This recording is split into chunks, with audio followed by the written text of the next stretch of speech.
Barrister রুমিন ফারহানা আপনার কাছে শুরুতেই আপনাদের তিনজনকে আগে স্বাগত জানাতে চাই আজকের এই আয়োজনে। আর ব্যারিস্টার রুমিন ফারহানাকে দিয়ে আমি আসলে শুরু করতে চাই। যেমনটি বলছিলাম যে জুনে সম্ভাবনাদের নিয়ে এক মঞ্চ থেকে সরকার পতনের এক দফার কথা আমরা জানছিলাম। অনেকগুলো দফার পর চূড়ান্ত এক দফা, কতটুকু সফলতার প্রত্যাশা করছেন, এর ভবিষ্যৎ কি? আপনাকে অসংখ্য ধন্যবাদ। আমরা শতভাগ সফলতার প্রত্যাশা করছি।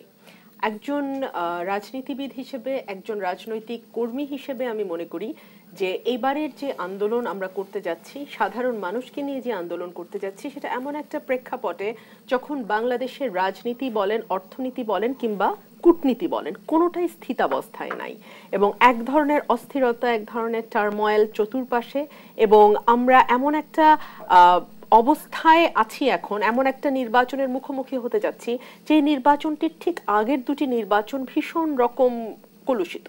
2014 এবং 2018 নির্বাচনটা এতই বিতর্কিত যে সরকার দলের সংসদ সদস্য বা সরকার দলের কর্মীরাও কিন্তু এই দুটো নির্বাচনকে আসলে আর ডিফেন্ড করতে চান না। তারা বলেন যে এবারের নির্বাচনটি অবাধ সুষ্ঠু হবে। এমনকি আমরা প্রধানমন্ত্রীর তরফেও কিন্তু বারবার এই ধরনের আশ্বাস পাই। কিন্তু একইভাবে এই আশ্বাস যেমন আমাদেরকে আশ্বস্ত করে না, আমরা দেখি আমাদের যারা বন্ধু এবং উন্নয়ন সহযোগী আছেন, সরকারের ডেভেলপমেন্ট পার্টনার যারা আছেন, তারাও কিন্তু এই আশ্বাসে বিশ্বাস করেন না। যে তার প্রমাণ হলো মানে এই মাসেই 3 তারিখে ভিসা নীতি এসছে, আপনারা জানেন, যেটা সরকার দীর্ঘদিন চেপে রাখবার পরে 25 তারিখে বাধ্য হয়েছে অ্যান্টনি ব্লিংকনের টুইটের পরে বিষয়টি নিয়ে আসলে এত বেশি পাবলিক হয়ে, মানে বিষয়টা এখন এত বেশি এক্সপোজড হয়ে গেছে, এটা লুকানোর কিছু নাই। এটি কেন মনে হচ্ছে যে এটি লুকানোর দরকার পড়েছে? এটি কি এককভাবে সরকারের উপর কোনো স্যাংশন ছিল বলে আপনারা মনে করছেন?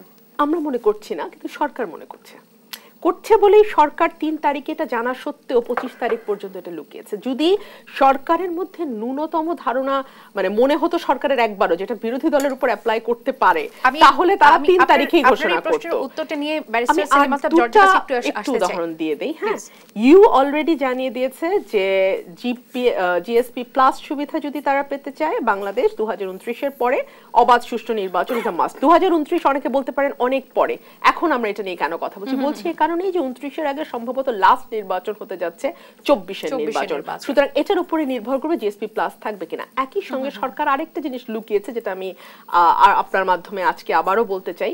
6 জন কংগ্রেসম্যান এই সরকারের মানবাধিকার লঙ্ঘন, ভোটাধিকার হরণ এবং মানুষের উপর যে নিপীড়ন তারা চালিয়েছে, সেজন্য আমেরিকা বা যুক্তরাষ্ট্রের প্রেসিডেন্টকে তারা অনুরোধ করেছে যাতে জাতিসংঘকে অনুরোধ করা হয়।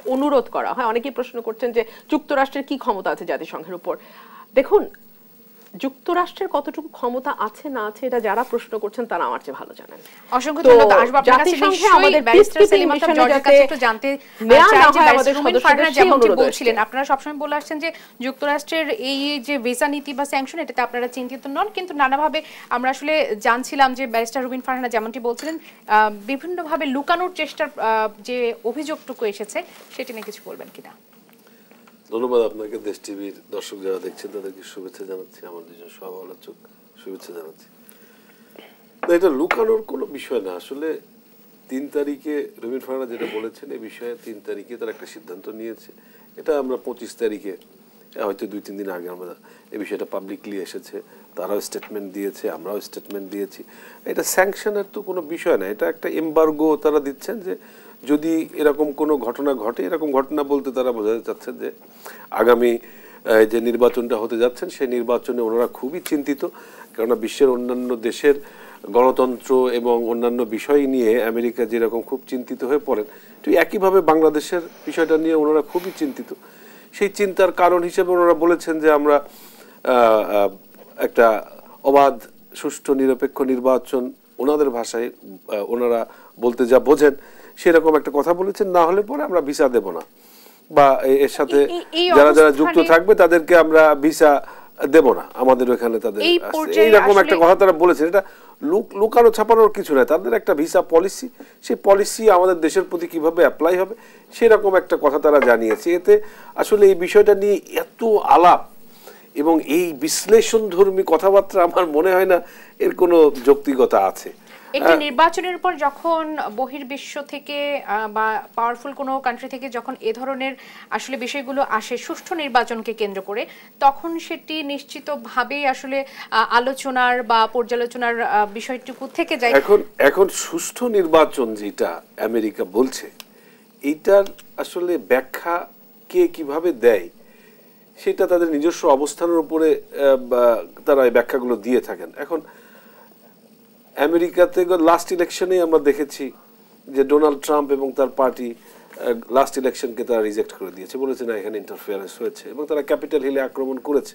তো কই আমি তো পৃথিবীর কোনো দেশকে এই আমেরিকার ওই নির্বাচন সংক্রান্ত যে প্রশ্নবোধক চিহ্ন হয়েছে সেখানে তো কেউ মন্তব্য করতে যায়নি, কেউ তো নাক গলাতে যায়নি। যাই হোক, ওনাদের স্বভাব এটা, ওনারা সমস্ত জায়গায় নাক গলিয়ে থাকেন। আমেরিকা কতটুকু পাওয়ারফুল না, রুমিন ফারহানা যেটা বলেছেন যে সেটা প্রত্যেকেই জানে না। অবশ্যই আমেরিকা খুবই শক্তিশালী একটা দেশ, বিশ্বের মোড়ল, ওনারা সবাইকে সবক দিয়ে থাকেন।